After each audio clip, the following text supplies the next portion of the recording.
maganda ay hindi rin gaganda pag ito sa bilang at ito'y inilibro ninyo. Ang sipag galing din, di magtatagumpay pag wala sa at hungkag ang tiyan. Kung wala ang bigas, palayo at kalan, ang pagsasain mo'y di magagampanan. Sa panahon ko, buhay ang sarili, kailangan bilhin, pati ang lunggatin, ang damit, pagkain, at kuhumubati, kapag may bilang ay madali. Ang kanyang matuwid ay di matutumpa, ang katotohanan kanyang pinalitan, ang bilang at dito kadalang lumabas ay dahil sa iyo na siyang tumuklas. Ang sipag at ganda walang katuturan, kahit nasipag ka, kung ikaw ang ang kamangmangan mo sa iyo'y papatay. Ang hindi marunong kumamit ng ganda ay asahan ninyo lalong papangit pa. Sa kaagantay, maligid at dala, sa pagkakawala ng pulit kaluluwa. Lalo hindi ko pa ang iyong matuloy. Ang katotohanan ay iyong tinumali.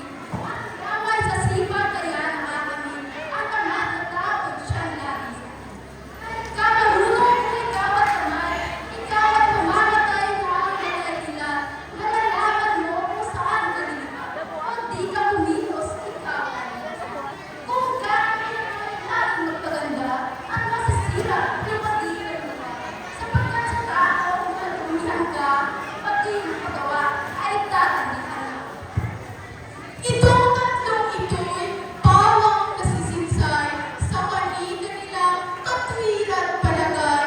Kayo ba'y nilang nakitang karentan na saan ang damoy hindi inanday? Wala ka bang dunong pag ika'y maganda, ang kagandahan mo'y nagbibigay sigla.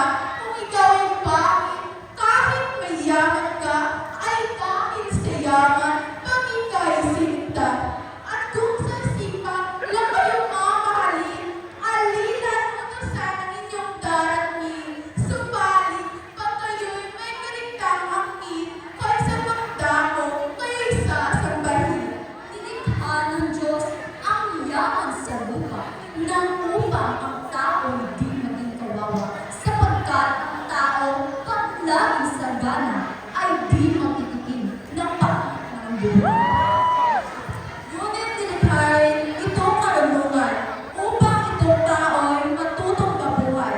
Ang yaman sa lupa'y hindi nahuhukay, kundi gagamitin ang katalinuhan.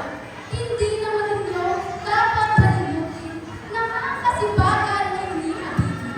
Sinabi ng Diyos sa inyong kakanin, sa pawis ng iyong manggagay. Kung diyan hanggang itong pag-uusap, itong kagandahan sa Diyos ng buhay, ang langit, ang lupa, ang bukid, ang dagat, masdan, at sa ganda ay nagliliwanag. Ngayong marinig ang inyong kapilan. Ganito ang aking